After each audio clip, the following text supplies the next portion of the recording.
How to fix TikTok messages not working or sending. Common reasons for TikTok messages not working or sending include app glitches, privacy settings, or age restrictions. If you encounter a problem, first you want to try some general troubleshooting steps. What you can do is, if you're having issues, you can first proceed to restart the application. Even if it doesn't help after you restart the device, what you want to do after you restart your app, you want to restart your device as well.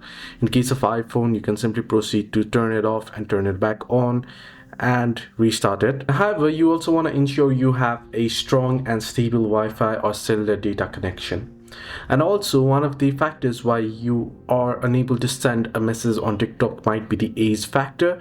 So you can head over to TikTok and check if your birth date adds up to your age being above 16 plus on TikTok. Hope this video helped you. Do like and subscribe.